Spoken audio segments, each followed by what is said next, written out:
Hello all welcome back to Yashaswini Vamshika cooking and tips and first టిప్ని అయితే చూసేద్దాం. Tooth బ్రష్లు ఉంటాయి కదండి మన ఇంట్లో. అయితే మనం ఏం చేస్తాము 2-3 మంత్స్కి ఒకసారి చేంజ్ చేస్తూ ఉంటాం. ఆ పాత బ్రష్లు ఎందుకులే అనవసరం అని చెప్పేసి పడేస్తూ ఉంటాం. అలాంటి పాత బ్రష్లతో ఈరోజు సూపర్ యూస్ఫుల్ టిప్ని అయితే తీసుకొచ్చేస్తానండి. ఫస్ట్ బ్రషెస్ ఏవైతే ఉంటాయో పాతవి ఆ విధంగా చాకుని వేడి చేసి కట్ చేసుకున్నామండి. దీన్ని ఈ విధంగా ఏదైనా కొంచెం పెద్ద క్యాప్ కనుక ఉంది, నేను ఇక్కడంతే హనీ బాటిల్ క్యాప్ ఉంటుంది కదండి, దాన్ని అయితే ఉపయోగిస్తున్నాను ఇక్కడ. ఈ విధంగా నేను గమ్ ఉంటుంది కదండి, గమ్ము కానివ్వండి లేదంటే ఫెవిస్టిక్ పెట్టి అంటించేసామనుకో చాలా స్ట్రాంగ్ అయితే ఉంటుంది. ఫెవిస్టిక్ పెట్టి అంటించడం వల్ల నేను దీనిపైన ఏం చేస్తానంటే విమ్ లిక్విడ్ ఉంటుంది కదండి, విమ్ లిక్విడ్ మన కిచెన్లో ఏంటంటే రెగ్యులర్గా క్లీన్ చేసుకుంటూ ఉంటాం, కానీ కొన్ని కార్నర్స్ ఉంటాయండి, వాటిని ఎంత మన గ్రీన్ స్క్రబ్ వేసి క్లీన్ చేసినా కానీ పోనే పోదు. అట్ ద సేమ్ టైం మన చెయ్యి కూడా ఎక్కువ రబ్ అయిపోతూ ఉంటుంది. అలా మనకి ఇబ్బంది లేకుండా మన చెయ్యి అనేది ఎక్కువ రఫ్ అవ్వకుండా ఉండాలి. అట్ ద సేమ్ టైం మనకి ప్రతి ఒక్క కార్నర్ కూడా నీట్గా క్లీన్ అవ్వాలి అనుకుంటే మాత్రం ఈ విధంగా ముఖ్యంగా బ్యాక్ సైడ్ టైల్స్ ఏవైతే ఉంటాయో గ్యాస్ స్టవ్ బ్యాక్ సైడ్ కొంచెం జిడ్డుగా ఉంటాయి కదా, అలాంటి కార్నర్ పాయింట్స్ సహా నీట్గా క్లీన్ అవ్వాలి. అలాగే కౌంటర్ టాప్ ఉంటుంది కదండి, కౌంటర్ టాప్ ఈ మధ్యలో కూడా గ్యాప్ ఏదైతే ఉంటుందో ఈ మధ్యలోకి ఏంటంటే గ్రీన్ స్క్రబ్బర్లు పోవు, స్టీల్ స్క్రబ్బర్లు పోవు, హ్యాండ్ పెట్టి క్లీన్ చేసినా కూడా పోనే పోదు కదా, అలాంటి ప్లేస్ కూడా నీట్గా క్లీన్ అవ్వాలంటే ఈ విధంగా మనం ఇలాంటి బ్రష్, ఇది ఎటు అనవసరంగా పడేస్తున్నాం కదండి బ్రష్లు, దీన్ని కనుక పెట్టేసుకున్నామే అనుకోండి మనకి చాలా ఇయర్స్ అయితే వస్తుందండి. మీకు విసుగొచ్చి పడేయాలనిపిస్తుంది, నీట్గా క్లీన్ అవ్వాలి ప్రతి ఒక్క కార్నర్ పాయింట్ కిచెన్లో అనుకున్నప్పుడు ఈ విధంగా బ్రష్లు అయితే యూజ్ చేయండి. ఖచ్చితంగా మనకి బ్రష్లు అనేది చాలా బాగా అయితే ఉపయోగపడుతుంది, ప్రతి ప్లేస్ని కూడా నీట్గా అయితే క్లీన్ చేస్తుంది. నెక్స్ట్ టిప్ వచ్చేసి ఫ్రిడ్జ్లో పెట్టిన నిమ్మకాయలు వెంటనే మనం జ్యూస్ తీసాము అనుకోండి, ముఖ్యంగా ఇలాంటి కొంచెం పచ్చగా ఉన్నాయి నిమ్మకాయలని, పండువైతే కొంచెం 2 నిమిషాలు అవుతాయి, ఈ పచ్చగా ఉన్నాయంటే కొంచెం ఎక్కువ గట్టిగా అయిపోతుంది, జ్యూస్ కూడా అస్సలు పిండినా రానే రాదు కదండి. అలా మనకి వెంటనే ఫ్రిడ్జ్లోంచి తీసిన నిమ్మకాయలు కొంచెం గోరువెచ్చని నీళ్ళలో కనుక ఒక్క 2-3 మినిట్స్ ఉంచేసి ఆ తర్వాత కనుక మీరు తీసారు అనుకో, ఇన్ కేస్ మీకు ఆ టైంలో కనుక గోరువెచ్చని అవైలబుల్లో ఉంటే ఒక 2-3 మినిట్స్ వేసేసి ఆ తర్వాత జ్యూస్ పిండేసాము అనుకోండి, ఫ్రిడ్జ్లోంచి తీసిన ఎలాంటి పచ్చి నిమ్మకాయలైనా పచ్చగా ఉన్న నిమ్మకాయలైనా సరే జ్యూస్ అనేది ఎక్కువ వస్తుంది. ఐ హోప్ ఈ టిప్ అయితే నచ్చితే ప్లీజ్ ఒక లైక్ చేసి నా ఛానల్ సపోర్ట్ చేయండి. అండ్ నెక్స్ట్ టిప్ వచ్చేసి మనకి బాత్రూంలో ఖచ్చితంగా అద్దం అనేది ఉంటుంది కదండి, ఈ అద్దం పైన మనం లేడీస్ కామన్గా ఏం చేస్తూ ఉంటారు, స్టిక్కర్స్ అనేవి పెడుతూ ఉంటారు. కొన్నిసార్లు మనకే చిరాకు వస్తుంది, గమ్మంతా అంటుకుపోయి ఉంటుంది, ఆ మిర్రర్ అంతా కూడా అద్దం అంతా సైడ్కి అంతా మచ్చలు పడిపోతూ ఉంటాయి.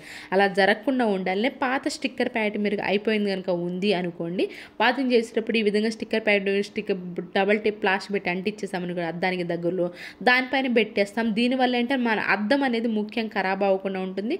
అలా మచ్చలు పడ్డం తర్వాత మనకే చిరాకు వస్తుంది. అలా జరగకుండా ఉండాలంటే సింపుల్గా ఈ విధంగా బాత్రూంలో స్టిక్కర్ ప్యాకెట్ అయిపోయింది అంటించేసుకోండి, మచ్చలనే పడకుండా అయితే.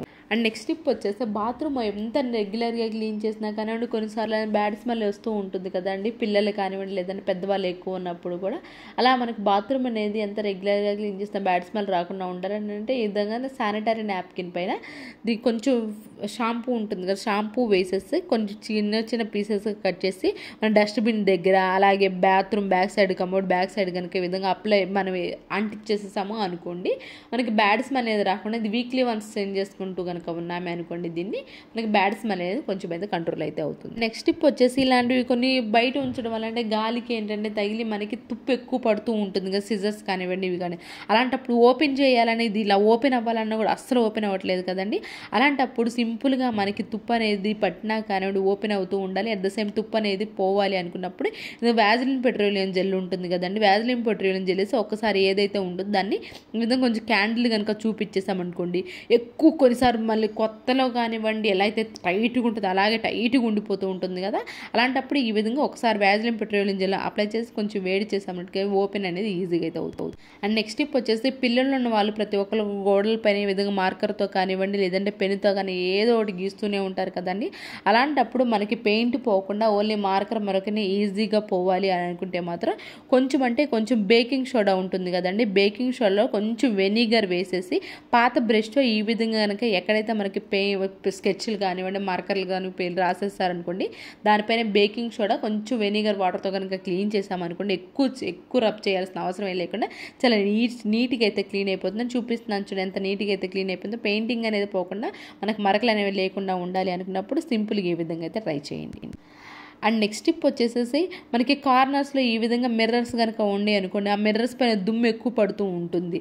అండ్ అలానే వాటర్తో క్లీన్ చేస్తాం మనకు మరకలుగా కనిపిస్తూ ఉంటాయి. అలాగనే కొంచెం షాంపూ వాటర్ జల్లేసి ఆ తర్వాత పాత క్లాత్తో కనుక తుడిచేసాము అనుకోండి, కార్నర్ ఏవైతే ఉన్నాయో అలాంటివి ఏంటంటే చాలా నీట్గా అయితే క్లీన్ అయిపోతే రిపీటెడ్గా దుమ్ము పడకుండా ఉండాలి అని అనుకున్నా కానివ్వండి, లేదు అంటారా దుమ్ము ఎక్కువగా ఉన్నప్పుడు చాలా నీట్గా త్వరగా పోవాలని షాంపూ వాటర్తో కనుక క్లీన్ చేసామనుకోండి చాలా త్వరగా క్లీన్ అయిపోతుంది. నెక్స్ట్ టిప్ వచ్చేసి పిల్లలకి ఇలాంటి గ్లాస్లో కనుక పాలు కనుక ఇస్తున్నారు అనుకోండి, మనం పాలు ఇచ్చేటప్పుడు ఏమిటి గబగబా స్లిప్ అయిపోయి కింద పడిపోయే ఛాన్స్ అయితే ఉంటుంది.